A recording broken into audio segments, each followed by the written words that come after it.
Bien, reconocido entonces como la parte de la física, la parte de la óptica, en donde el modelo que vamos a utilizar acá es el modelo ondulatorio de la luz. Para ello, vamos a hacer algunas consideraciones, algunas son históricas, en donde tienen que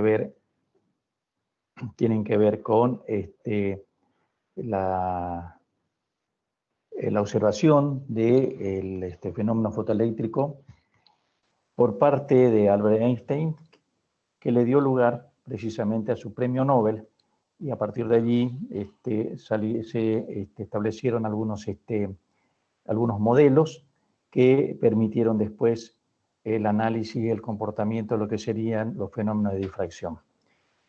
Bueno, ingresando directamente a lo que nosotros hablaríamos del fenómeno fotoeléctrico, esto tiene que ver con el comportamiento de algunos materiales, no son todos, algunos materiales que tienen la posibilidad de emitir electrones cuando la superficie de estos materiales son iluminados con un determinado haz de luz que tiene que tener una frecuencia determinada. No es raro que los materiales, como propiedades de algunos materiales, puedan emitir, ya sean electrones por calentamientos o por un golpe, tal como serían los materiales piezoeléctricos. Es decir, que el fenómeno de poder emitir electrones y generar una corriente eléctrica a partir de un estímulo es característico de algunos materiales. En el caso de los materiales sensibles a ondas de luz, llamamos materiales fotosensibles o fotoeléctricos. Los que son sensibles a la temperatura, termoeléctricos, y los que son sensibles a vibraciones o golpes, piezoeléctricos. Este fenómeno del piezoeléctrico es un fenómeno también que hemos observado en más de una oportunidad cuando provocamos una chispa en el Magic Click, por ejemplo, que no es otra cosa que provocar un golpe seco sobre un material que provoca un desorden, y en ese desorden la emisión de electrones que, si están conectados o suficientemente direccionados, pueden provocar una chispa. Lo cierto es que en la teoría la teoría ondulatoria y corpuscular de la luz hace a que en algunos materiales se produzca el efecto fotoeléctrico, que resultó ser la transferencia de energía de un fotón. Se entiende como un fotón una partícula sin masa que llega a una superficie y lo hace con una determinada intensidad y una determinada frecuencia. Los electrones libres, ese material tiene que estar predispuesto a ser estimulado por este fotón. Los electrones libres toman la energía que emite el fotón, y con él puede hacer circular una corriente eléctrica a través de un circuito cerrado. Naturalmente que esta energía que provoca o que cede el fotón debe ser lo suficientemente importante como para que pueda vencer la situación de reposo que tiene el electrón en ese momento, y así darle al electrón una cantidad de energía cinética para que pueda desplazarse.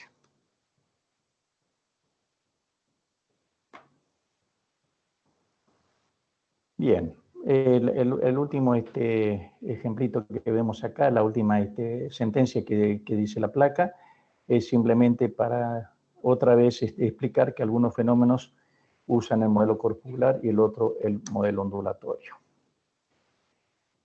El efecto fotoeléctrico, ya dijimos que consiste en la emisión de electrones cuando un metal que está predispuesto, no son todos los metales que están predispuestos a hacerlo, sobre el incide una radiación electromagnética, que puede ser luz visible o ultravioleta.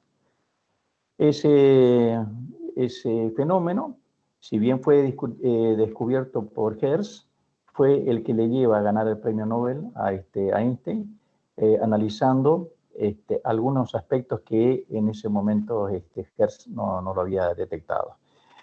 Es decir, que para que se produzca la emisión, no solamente tienen que llegar los fotones a la superficie, sino lo tienen que hacer con una determinada frecuencia. Esa frecuencia es la frecuencia de umbral o límite, por debajo de la cual no se produce emisión por más que la intensidad luminosa sea suficientemente alta.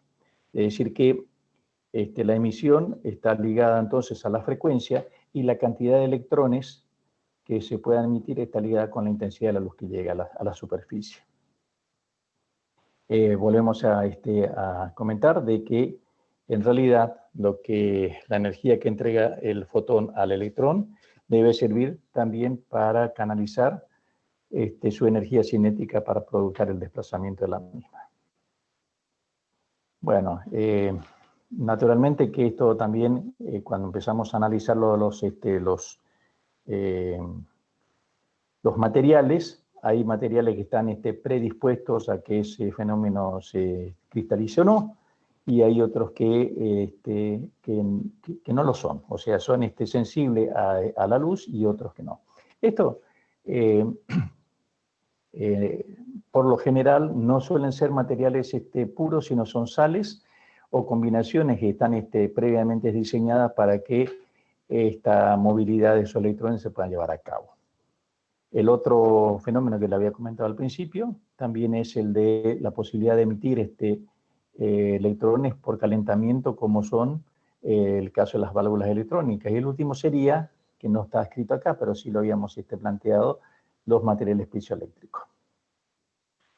Uno de los materiales utilizados entonces son en el fenómeno fotoeléctrico son sales de selenio, que son a su vez el material utilizado hoy en forma industrial en las celdas fotoeléctricas que nosotros podemos encontrar en el mercado para la producción de energía eléctrica a partir de energía solar.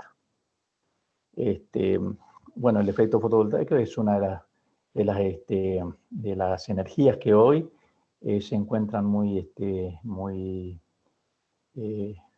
de moda, y además donde se busca en lo posible volcar todo tipo de generación a la generación limpia, y obviamente que tiene que ver entonces con la posibilidad de esa energía solar, que más allá de la intensidad que pueda tener la energía o el rayo de luz que llega a la superficie, está ligado indudablemente a la frecuencia con que esa superficie es solicitada.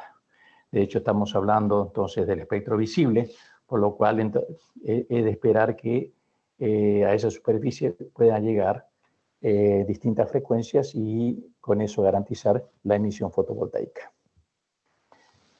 Bueno, lo que vemos ahí, bueno, estamos hablando de las leyes de la emisión fotovoltaica, que tienen que ver entonces con las características, básicamente las características del material, de la frecuencia y de la cantidad de energía que llega a la superficie. La cantidad de electrones que pueden ser emitidos a partir de llevar una radiación a una superficie metálica es proporcional a la intensidad. Pero para que eso ocurra, también tiene que ser a una frecuencia superior a la frecuencia del umbral o la frecuencia mínima de emisión. Es decir que primero el electrón tiene que ser estimulado por un fotón que tenga una frecuencia mínima por encima de la cual se produce el intercambio energético y la posibilidad de movilizar al electrón.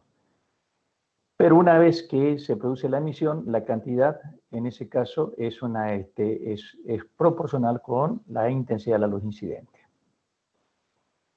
La segunda ley habla de la frecuencia, o la frecuencia umbral. Cada material tiene una frecuencia mínima, por debajo de la cual no es posible la emisión, por encima de la cual se produce la emisión. Bueno, la máxima energía cinética es independiente de la intensidad de la luz incidente, pero depende de la frecuencia de la luz incidente. O sea, volvemos otra vez a replantear que acá juegan dos factores. Podríamos hablar de un tercero, que es la propiedad del material, de ese material que es propenso a ser solicitado por unas de fotones. Pero una vez que tenemos el material, lo que nosotros podemos plantear acá es que depende otra vez de dos factores más, de una frecuencia de la luz emitida y de la intensidad de la luz emitida. Esto es muy fácil de entender con un ejemplito como lo vemos acá. Esta es una animación donde, ¿qué estamos viendo? Este es el material que va a ser estimulado por unas de luz. De este material van a saltar electrones para cerrar el circuito. En su conjunto, esto sería tomado como una celda fotoeléctrica. Acá en el costado vemos algunos modelos de celdas fotoeléctricas que son conectadas en serie y en paralelo, formando un panel fotovoltaico. Normalmente este circuito se suele cerrar con un acumulador, es decir, que la energía solar transformada en energía eléctrica debe llevar consigo un acumulador. Este acumulador, que aquí aparece como una batería común de automóvil, no es tan sencillo y además son acumuladores caros. Justamente uno de los problemas que tiene este tipo de generación es que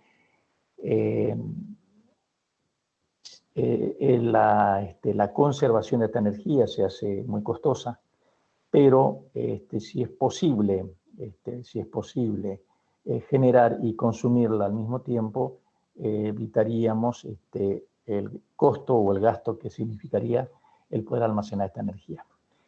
Esto también es estudiado y actualmente existe una legislación en nuestro país que tiene que ver con una ley de generación distribuida en donde durante el día empresas, incluso domicilios, casas particulares pueden estar usando energía eléctrica producida por un panel de celda fotovoltaica y el excedente podría estar mandando a la línea. Con eso se estaría evitando este proceso de acumulación que es un proceso realmente caro.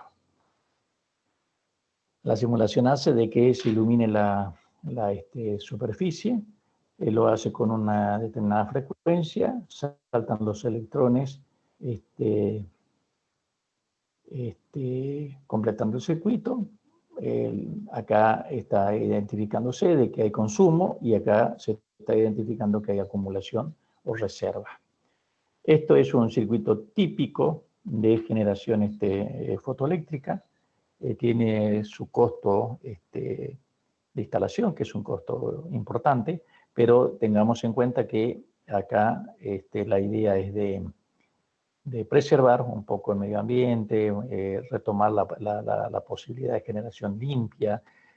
A su vez, también está la posibilidad de consumir lo que uno genera y el excedente poder regresarlo a la línea. O sea que hay todo un proceso acá muy estudiado y ya la legislación, incluso nuestra provincia deriva la ley nacional, que nos permite tomar o consumir energía de este tipo y el excedente devolver a la línea. Eso es importante porque en ese caso el medidor giraría o no giraría cuando estoy usando mi propia energía y cuando estoy entregando giraría en sentido contrario. Si por la noche, como no tengo generación, voy a tener que tomar energía de la línea, el medidor giraría en sentido contrario. Es decir que en un momento giraría hacia la izquierda, en otro hacia la derecha. De noche, cuando estoy consumiendo energía de la red o de la prestataria del servicio, me estarían facturando, pero al otro día estarían descontando. Ese es el concepto de la generación distribuida que ya está legislado y que nuestra provincia también ha adherido. Bueno, acá hay una especie de corte de cómo estaría constituido entonces las películas que se vuelven fotosensibles, y que constituyen en definitiva lo que serían los paneles solares. Otra de las formas que tenemos también de utilizar, hacer uso del fenómeno fotoeléctrico, es en el caso de los dispositivos automáticos de encendido y apagado de luz. Es decir, son dispositivos electromagnéticos en donde mientras está llegando a la celda fotoeléctrica, está llegando unas de luz, lo que hace es mantener el circuito abierto, por lo tanto las luces aparecen apagadas. El mismo que usamos en las casas para que las luces del jardín o de alguna parte de un domicilio se enciendan cuando no hay luz. Cuando no hay luz, deja de producirse el efecto fotoeléctrico, se libera el relé en ese momento y se produce el cierre del circuito. Es un circuito externo, es una celda que comanda un circuito encendido y apagado. El mismo concepto que se usan también para el encendido y apagado de las luces de una ciudad.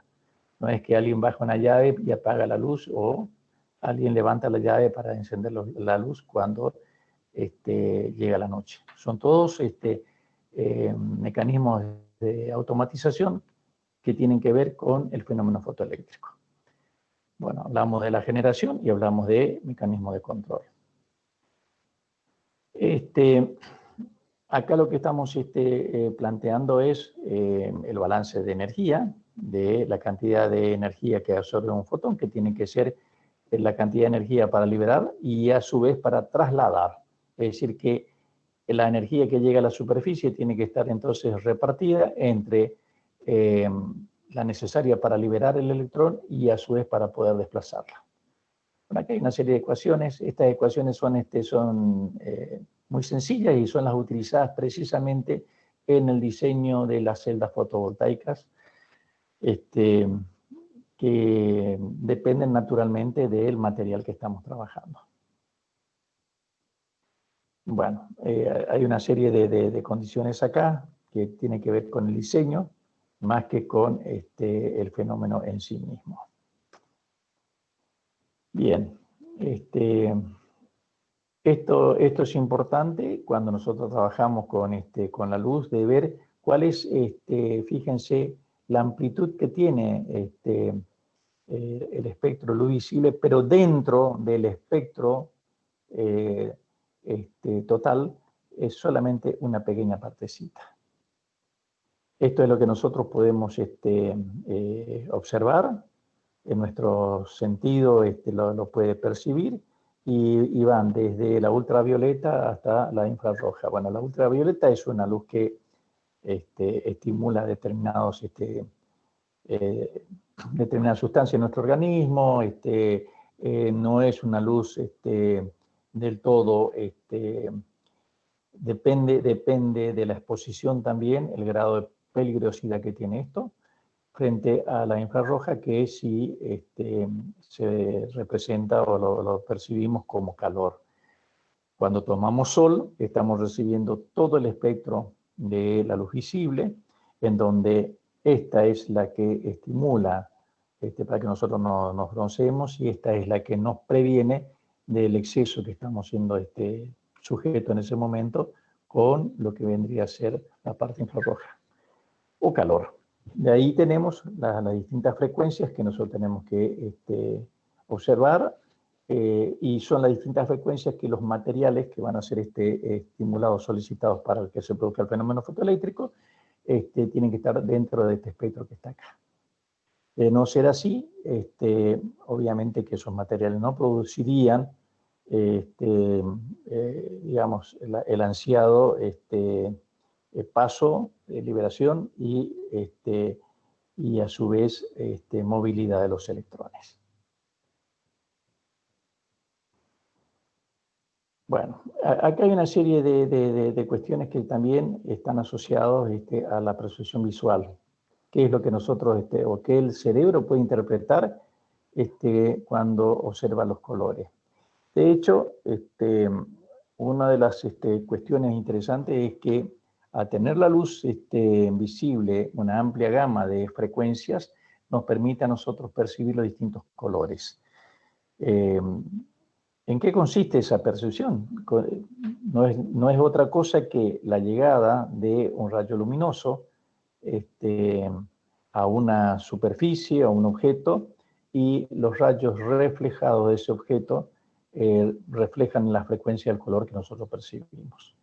Entonces, acá esto es importante porque además la combinación de esta frecuencia y la combinación nos permite a nosotros tener una amplia gama de colores.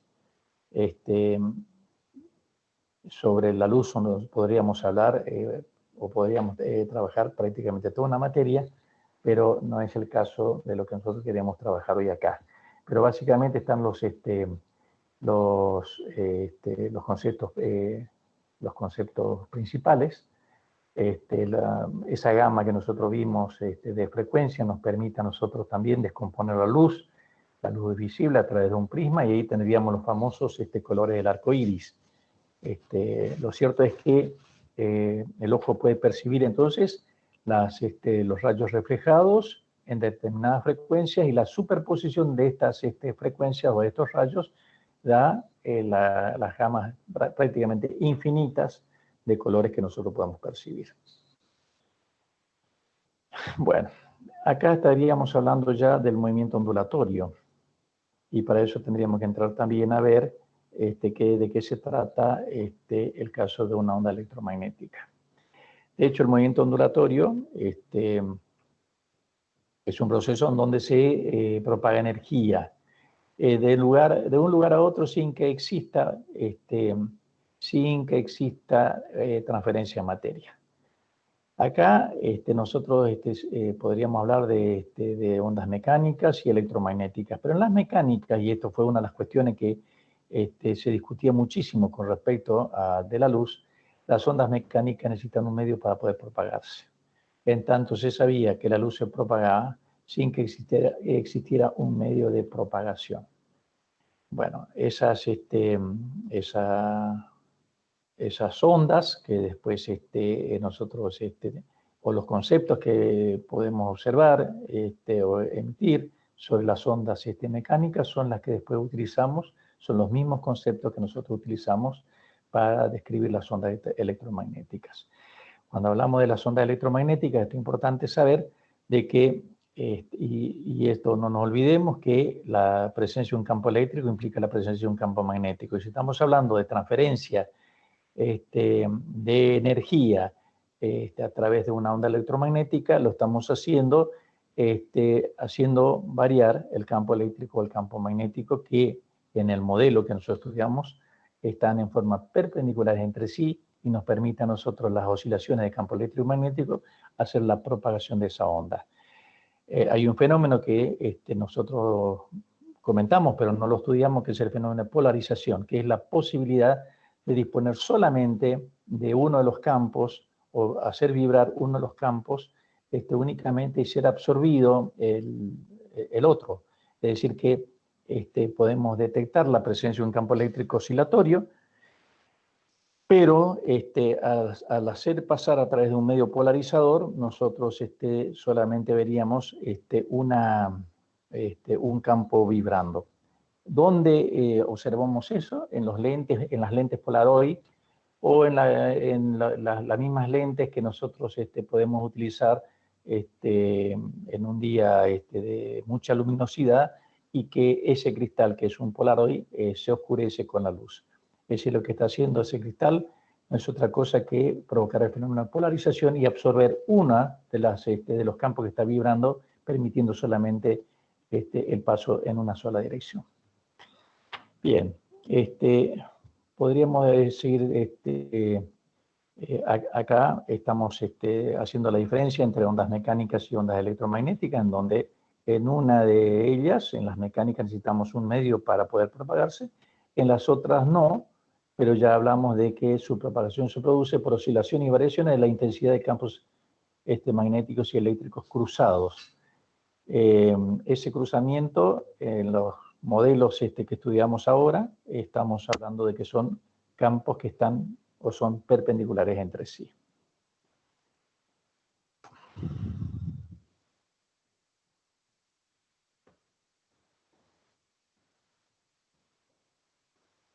Bueno, acá se ve una serie de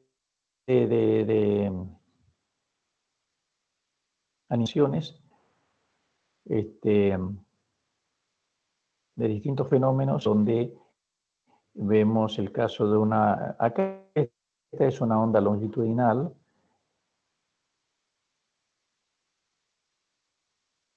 donde produce un estímulo y esa onda a lo largo de esa línea. ¿Dónde vemos este tipo de onda? Lo vemos, provocamos un estímulo, esta se desplaza a lo largo de una línea. De hecho, cada onda que se refleja acá lo hace con una determinada frecuencia. La frecuencia es el tiempo que demora pico y pico en trasladarse. Este es el caso típico de una cuerda. Se fija en un extremo de la cuerda y del otro se produce el estímulo y ocurre acá. La que vemos acá es la del sonido. Es decir, que el medio para propagarse acá no es otra cosa que la de la propia cuerda que permite su desplazamiento. El sonido se requiere de un medio como es el aire que provoque el desplazamiento que vemos. Un diapasón en donde se está estimulando y vamos produciendo, son picos de onda. Esto que de acá son picos de onda. Esto que vemos acá son partículas que están dentro de un gas en suspensión y donde se produce un estímulo, o sea que se produce una sube y baja de presión. Y se ven cómo estas partículas se van desplazando en forma vertical también. Muy similar a lo que vemos acá, como si fueran ondas longitudinales. Este es el caso típico de una cancha de fútbol, donde se produce una onda, esa que se suele ver en la televisión, en donde las personas se van levantando y se van sentando. Bueno, esto es un ejemplo simplemente de una manifestación de una onda longitudinal también.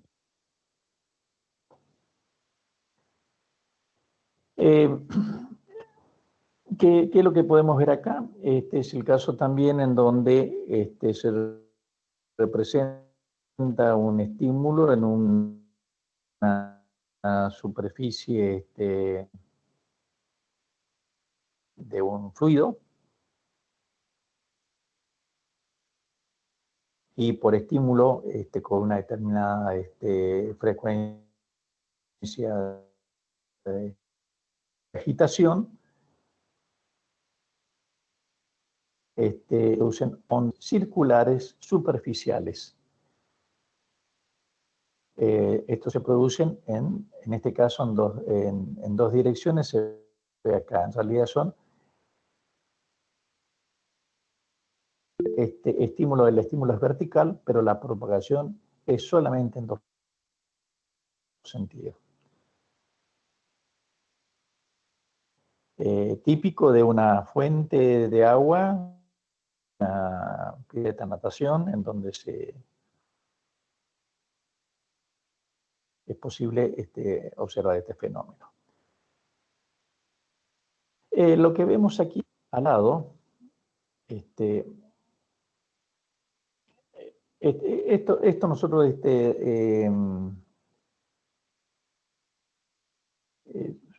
solemos estudiar también, o solemos observar, como el fenómeno Doppler. ¿Qué ocurre acá? Hay un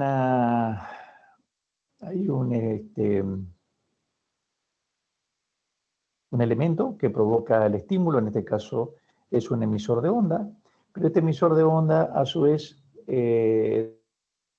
no está como en el caso de en reposo o en el mismo lugar, perdón, a su vez se desplaza. Cuando el emisor de onda se desplaza, produce en la dirección de desplazamiento una variación de la frecuencia, no así de la intensidad, pero sí una variación de la frecuencia es menor de este lado, mayor del lado. Esto hace de que para un observador que se encuentra del lado más lejos del dispositivo, pudiera llegar las ondas, entonces con una demora mucho mayor y apreciable que el observador que se encuentra en la zona de la dirección de propagación. ¿Cuándo usa esto? Cuando hay un móvil que se aproxima y un móvil que se aleja. Es decir, alguien que pasa escuchando música a volumen frente a mi casa y que evidentemente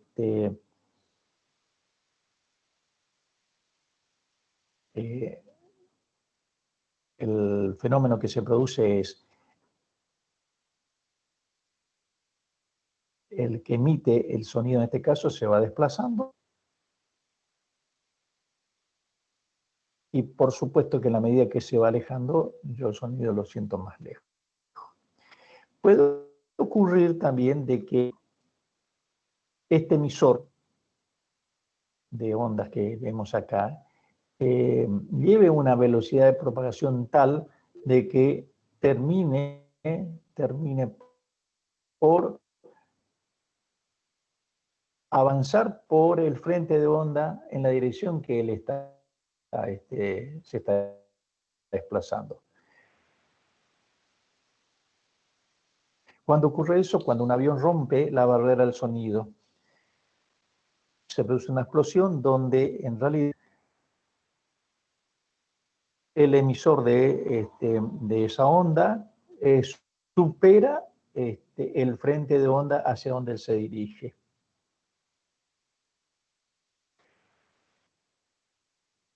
Naturalmente que todos estos fenómenos son utilizados digamos, en distintas aplicaciones. Acá vemos lo que sería un radar. Se emite una onda y la onda reflejada detecta la presencia de un objeto. Es el mismo concepto que se utiliza en los detectores de movimiento, es decir, las puertas se abren y se cierran porque hay un detector que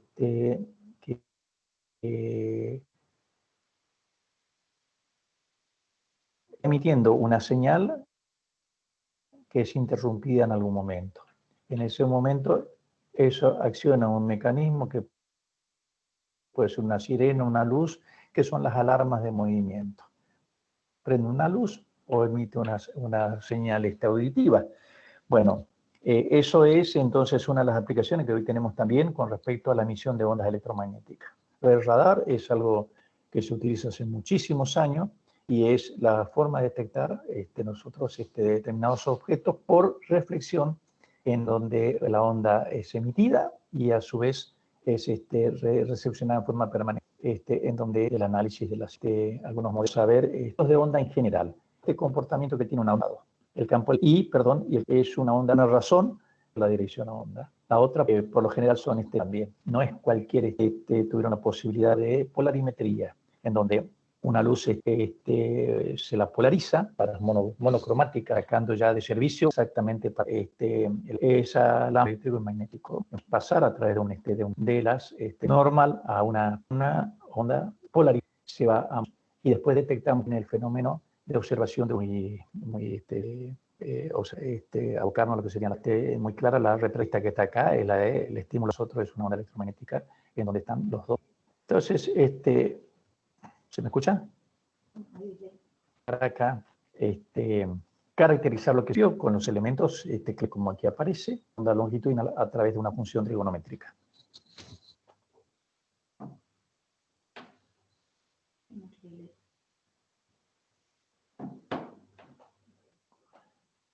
Bueno.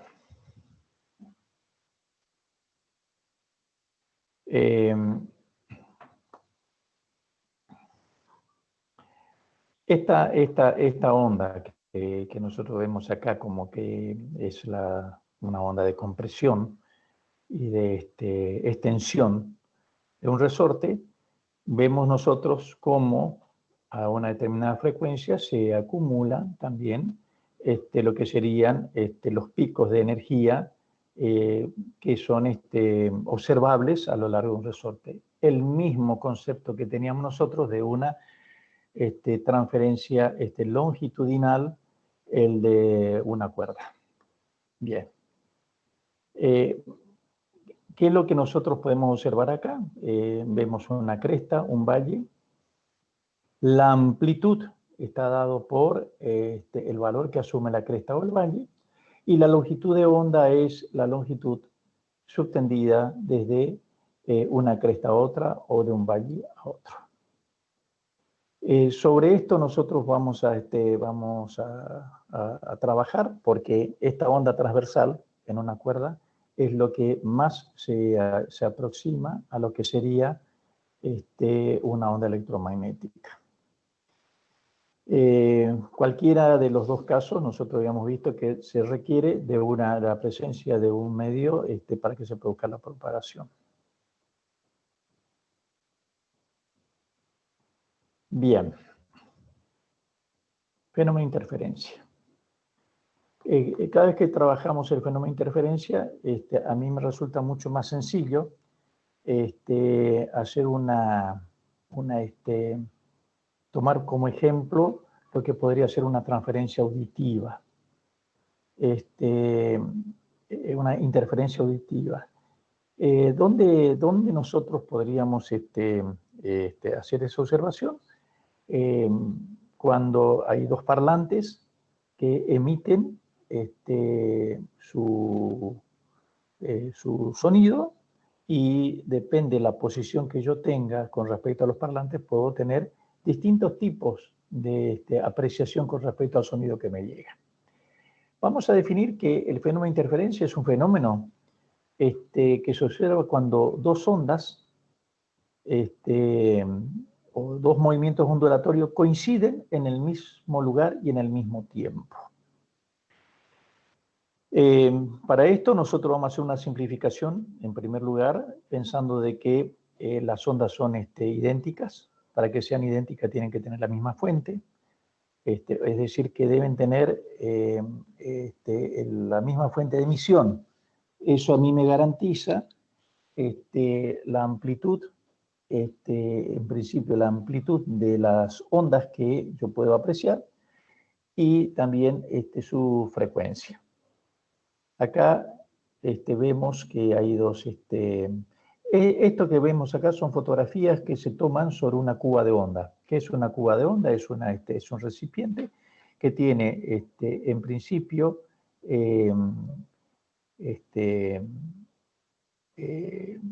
una superficie, un espejo y un equipo que me permita a mí hacer una estimulación en forma sincrónica en dos lugares distintos de la cuba. Es decir, que tengo dos elementos que vibran, por ejemplo, en este punto y en este punto, y lo hacen al mismo tiempo y en forma sincrónica. Eso me garantiza entonces de que estas ondas que se generan acá tienen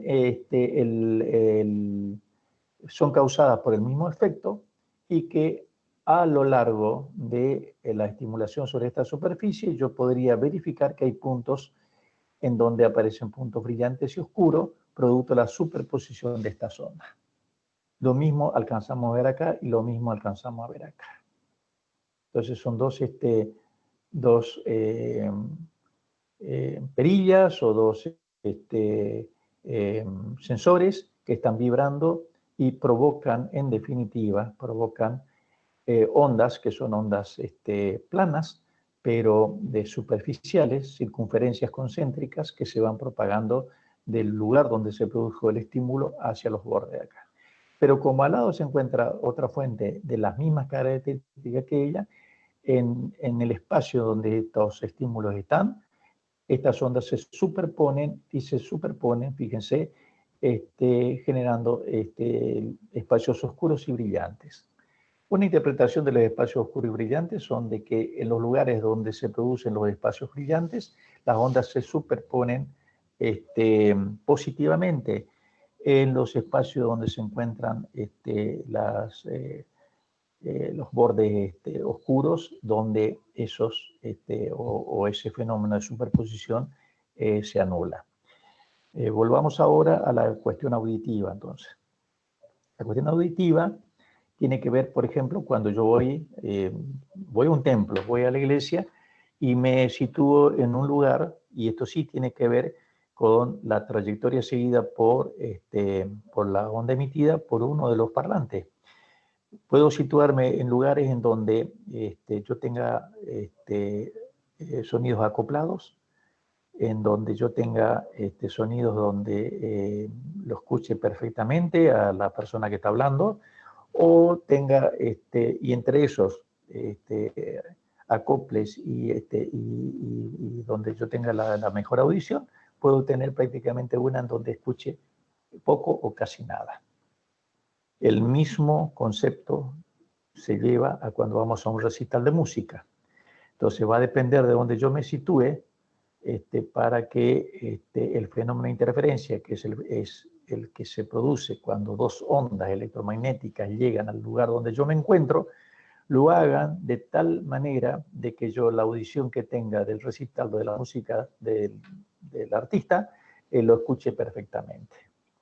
Eso va a depender no solamente de la cuestión electrónica y del instrumento y del arte que tenga el artista, sino va a depender también de la ubicación que yo tenga al momento de escuchar ese sonido.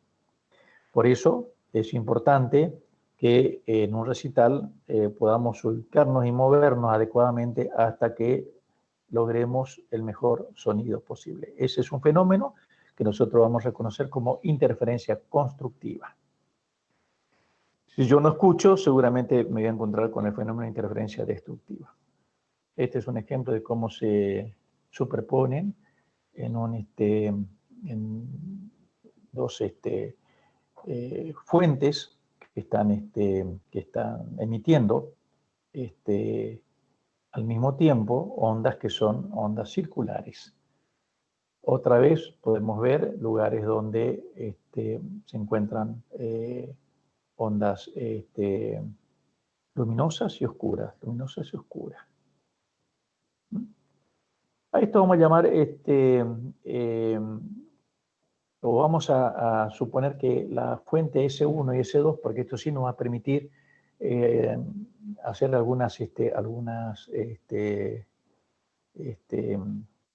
algunos cálculos, que son fuentes puntuales que oscilan en fase con igual frecuencia.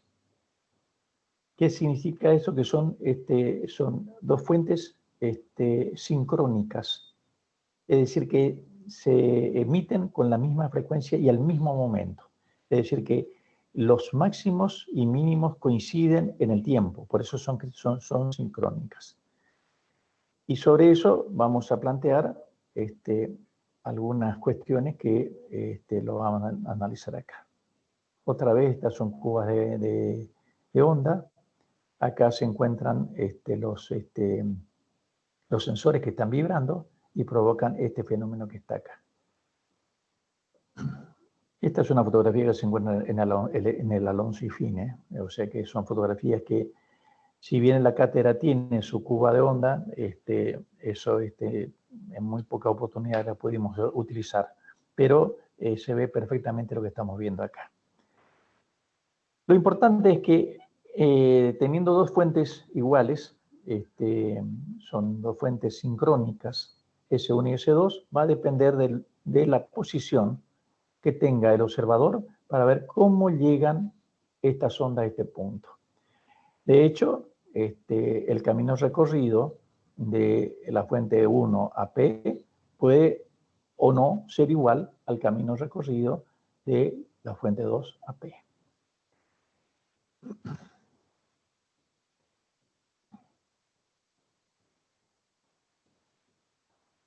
Cuando yo quiero caracterizar esta onda emitida por la fuente 1, voy a utilizar la ecuación de onda. Esta es una ecuación característica de lo que serían las ecuaciones de onda cuando lo represento por una función trigonométrica. La onda 1, este símbolo es la letra griega si su 1, está dado por la amplitud que tiene esta fuente que está acá. Si su 0,1, seno de omega por t, k por R1. Este omega no es otra cosa que la frecuencia de oscilación que tiene esta fuente que está acá.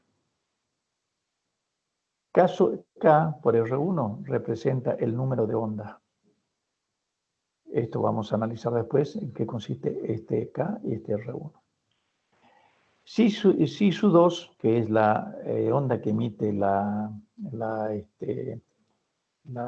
fuente E2, es igual a si su 0,2.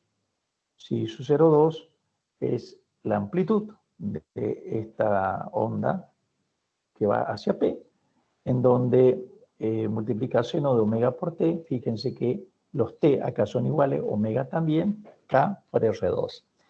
¿Qué son R1 y R2? R1 es la distancia de la fuente a P, de la fuente 1 a P, y R2 la distancia de S2 a P.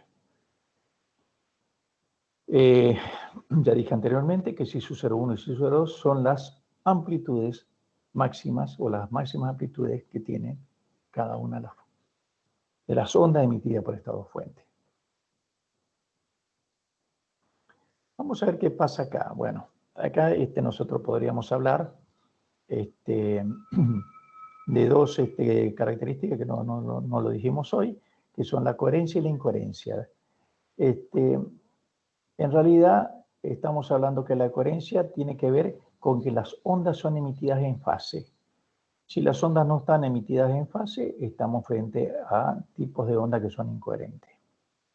Los trenes de onda tienen que ver también con la cantidad de ondas que puede emitirse en un determinado lapso de tiempo y donde el máximo de una onda coincide con el máximo de la otra onda. Estas son características principales de estas fuentes coherentes.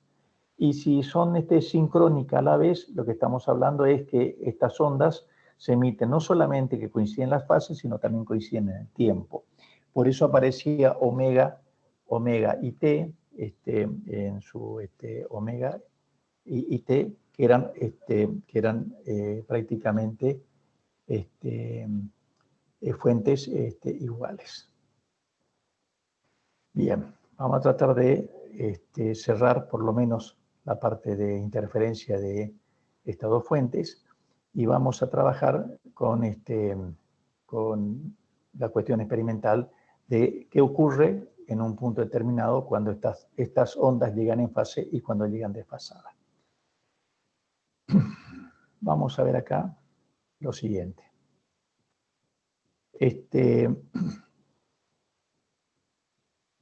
Tomamos la fuente de S1 y S2, que oscilan en fase y que tienen las amplitudes psi sub 0,1 y psi sub 0,2. La fase inicial, nosotros habíamos tomado el tema de el concepto de fase inicial cuando vimos la parte de corriente alterna. Fíjense que esta es una ecuación muy similar a la que habíamos visto antes, en donde esto que está acá era el ángulo de fasaje en el caso de hacer la comparación de dos ondas que para el caso de corriente alterna uno representaba la tensión y la otra la intensidad de corriente. De hecho, estas fases de ambas no tienen por qué ser iguales, porque no tienen por qué ser iguales los caminos recorridos. Ahora bien, este valor que aquí está representado por K, este valor representado por K, que no es otra cosa que 2pi sobre lambda, esto recibe el nombre de número de ondas. Y sí, acá es importante la longitud de onda de la luz emitida o utilizada en este proceso de interferencia. El desfasaje existente entre la llegada de la onda 1 y la onda 2 al punto P está dado por esta diferencia de fases iniciales cada una de ellas. O sea que K por R1 menos K por R2 representa entonces 2pi sobre lambda R1 menos R2. El 2pi sobre lambda es un valor constante y tiene que ver con la longitud de onda de la luz que estamos utilizando nosotros. La diferencia de camino viene dado por R1 y R2. Ahora vamos a trabajar solamente con lo que sería el desfasaje y el análisis vectorial de estas dos ondas que están siendo emitidas en formas sincrónicas y coherentes. Vuelvo a insistir que el sincronismo y la coherencia tiene que ver el sincronismo que están vibrando al mismo tiempo y la coherencia en que los máximos y mínimos coinciden al momento de ser emitidas por esa fuente. O sea, las fuentes están oscilando en fase y con la misma velocidad angular, porque esto también lo habíamos visto, y el t, el tiempo, es exactamente iguales para las dos. O sea que yo tomo el tiempo del momento que se emitió al momento que llegó. Pero el corte va a depender ahora allí del camino recorrido. Analizamos otra vez las dos ecuaciones de onda, la 1 y la 2, y su desfasaje que habíamos visto que venía dado por 2pi sobre lambda, número de onda, y multiplicado por R1 menos R2. La amplitud total, vamos a ver cómo representamos esto. Acá está el vector psi sub 0,1, acá está el vector psi sub 0,2, hago la suma vectorial y tengo la amplitud máxima de la onda resultante.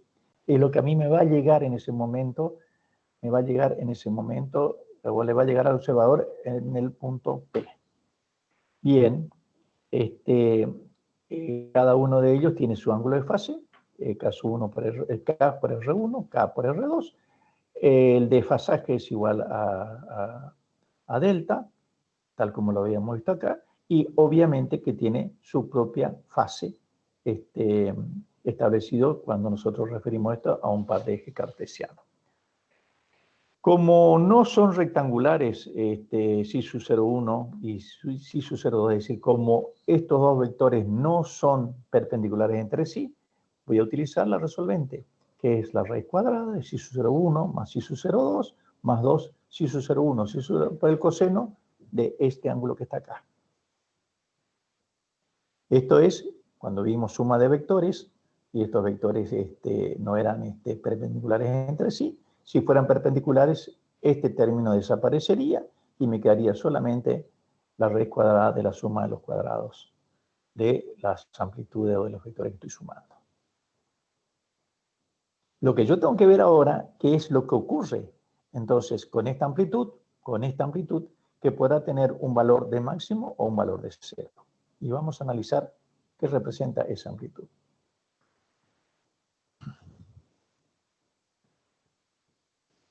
Bien, si este término,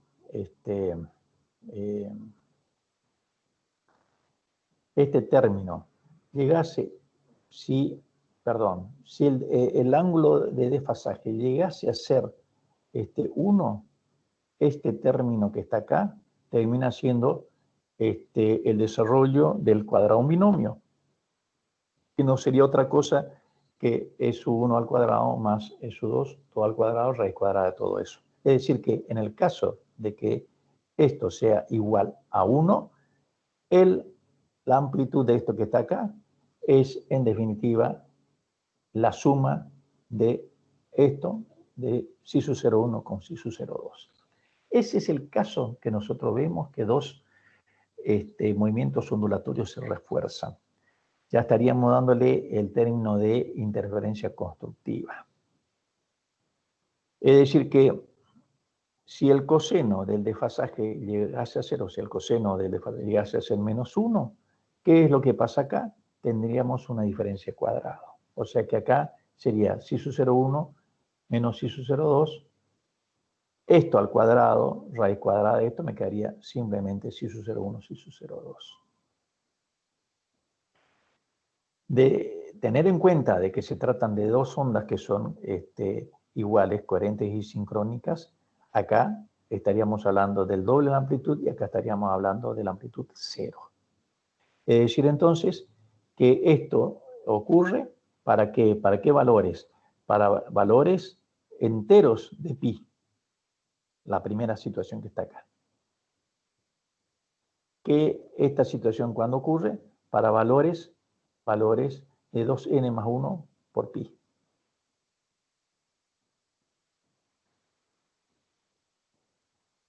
En el primer caso, estamos hablando de dos movimientos ondulatorios que se están reforzando. Esto es lo que llamamos interferencia constructiva. Esto es en un recital, yo escucho perfectamente bien.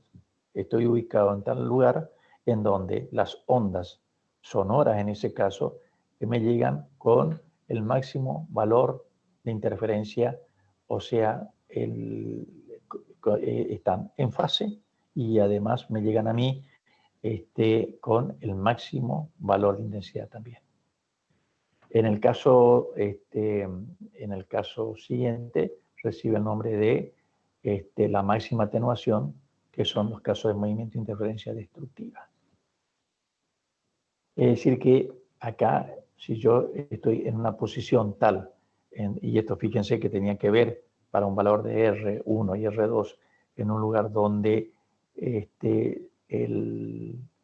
el movimiento ondulatorio, en vez de reforzarse, se atempera y se anula, es en el lugar inadecuado para que yo esté en ese festival. Si voy a un templo, siempre digo yo que por ahí, si no lo quiero escuchar mucho al cura, me voy corriendo de tal forma que cada vez lo escucho menos. Esta es siempre lo digo en broma, voy poco al templo, voy poco a la iglesia, pero es una forma también de verificar lo que es el fenómeno de interferencia, en este caso de interferencia auditiva. Es decir, que va a haber un punto en donde yo voy a escuchar muy bien y hay otro punto en donde yo no lo voy a percibir correctamente. De esto hay ejemplos que se dieron en la práctica. Si alguna vez tienen la posibilidad de visitar el bautisterio de la Catedral de Pisa, hay tenores que están allí y que suelen cantar dentro del bautisterio y hacer su segunda voz provocan el fenómeno de interferencia de la voz emitida reflejada en la bóveda y en el regreso emiten su segunda voz. Eso es un clásico. Si ustedes visitan eso, se van a dar cuenta de que alguien aprovecha el fenómeno de interferencia para una demostración artística en ese caso. Otro de los ejemplos que podríamos hacer, si alguien visita el Senado de los Estados Unidos, hay una parte de lo que era la parte histórica del Senado, en donde todavía se mantienen los espacios que ocupaban los primeros senadores del lugar. de Estados Unidos, hay un punto del Senado en donde es un punto de interferencia constructiva, en donde después de una serie de reflexiones con las paredes, había un senador que se ubicaba perfectamente en su banca, su silla lo tenía en ese lugar, y podía escuchar las estrategias que hacían los otros senadores de la oposición o sus opositores, lo escuchaba perfectamente. Es decir, que ya las escuchas ya existían, nada más que en este caso lo hacía a través de un fenómeno de reflexión en las paredes y le llegaba la información perfectamente. Esto también, el guía turístico de turismo le va a indicar el punto, y esto también es una de las cosas que en los paseos se suelen evidenciar y demostrar que la interferencia fue utilizada en distintos lugares. Otra cuestión también, estoy hablando de los festivales, por ejemplo. Los festivales se hacen no solamente por una cuestión de capacidad, se hace al aire libre. Se hace al aire libre para evitar los fenómenos de interferencia por reflexión. Imaginémonos nosotros en un partido de básquetbol debajo de un tinglado. Llega un momento que se hace insoportable cuando la frecuencia de pique de la pelota coincide con la frecuencia de emisión que tiene el tinglado, y escuchamos una reverberancia en el estadio. Bueno, eso mismo se evita también en los festivales. Los festivales son al aire libre para evitar los fenómenos de interferencia. Si lo hacemos en un ambiente cerrado, evitar entonces los fenómenos de interferencia auditiva por reflexión. Vamos a ir dejando esto acá, nos hemos pasado un poquitito, pero quedaría solamente por hacer algunos análisis de lo que sería entonces interferencia de dos ondas electromagnéticas, y después veríamos interferencia producida en películas delgadas. Esto quedaríamos para el día miércoles, donde trabajaríamos también lo que sería el fenómeno de difracción. Cualquier cosita, como siempre, a su disposición. Estaríamos, esta es una parte muy linda de la física, sobre todo por la cantidad de observaciones que podemos hacer nosotros de un fenómeno que es estudiado y que es aprovechado también en distintos instrumentos ópticos. La microscopía hace uso también del fenómeno de interferencia para mejorar determinados preparados. Paramos acá y estaríamos entonces viéndonos el día miércoles a las 14 horas. Cualquier cosa, como siempre, estamos a disposición, y bueno, estaríamos ya casi al fin del desarrollo teórico de esta asignatura. Que tengan ustedes buena noche. Como siempre, recomiendo que se pongan a estudiar. Esto es importante, que ustedes no pierdan tiempo. Se habla mucho de lo que son los exámenes finales. Seguimos insistiendo que todavía hay un camino por recorrer. Bueno, veremos a ver cómo resolvemos.